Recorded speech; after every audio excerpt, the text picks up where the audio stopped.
మేడారం వనదేవతల సన్నిధికి భక్తులు పోటెత్తారు. సమ్మక్క సారలమ్మలను దర్శించుకునేందుకు వెళ్లే భక్తులు మొదట గట్టమ్మను దర్శించుకోవడం ఆనవాయితీగా వస్తోంది. దీంతో ములుగు గట్టమ్మ ప్రాంగణం భక్తులతో కిటకిటలాడుతోంది. మరింత సమాచారం మా ప్రతినిధి వేణు అందిస్తారు.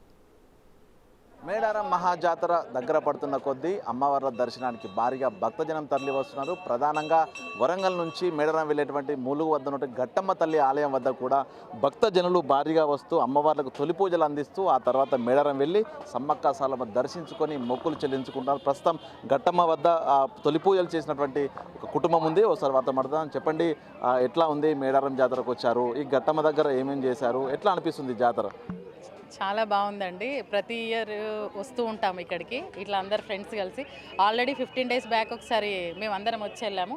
మళ్ళీ ఇంకా 20 days అయిపోయింది.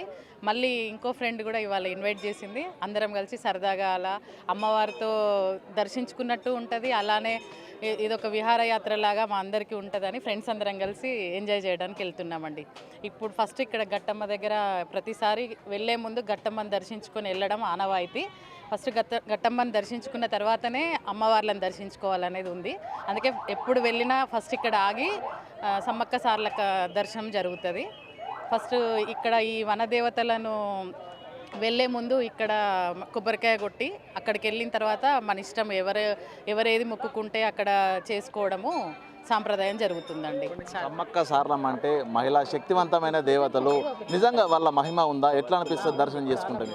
చాలా పవర్ఫుల్ అండి. ఏది కోరిక తలుచుకుంటే అది కంపల్సరీ నెరవేరుతుంది మనకి అని ఒకటి ఆలోచన ఉంది. మేము కూడా గత 10 years నుంచి కంపల్సరీ వెళ్తూ ఉంటాము.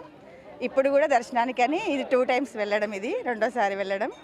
మళ్ళీ దర్శనానికి చూసుకుంటాం. మళ్ళీ వెళ్తే మళ్ళీ అవకాశం వస్తే మళ్ళీ వెళ్తాం. మేడారం జాతరకు రావాలని ఎట్లా అలవాటైంది? మీ పూర్వీకుల నుంచి వచ్చిందా, లేకపోతే ఎందుకు అసలు మొదటగా మేడారం జాతరకు ఎప్పుడు వచ్చారు, ఎట్లా అనిపించింది?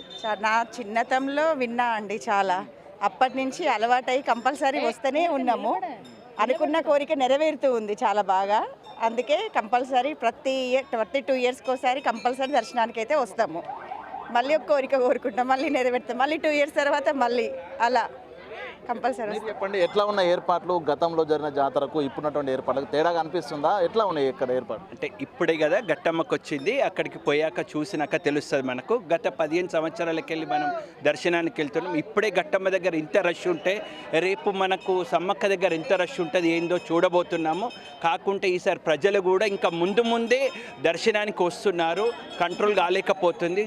సో గవర్నమెంట్ కూడా చాలా పకడ్బందీగా చేస్తుంది.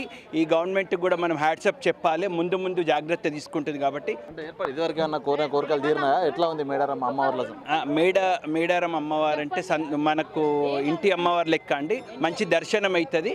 కాకుంటే మంచిది అమ్మవారు అంటే. ఇక వనదేవతలు అంటే మనం ఎక్కడైనా కూడా మనము ఎక్కడ వనదేవతలు ఉన్నా కూడా మనం దర్శించుకోవచ్చు.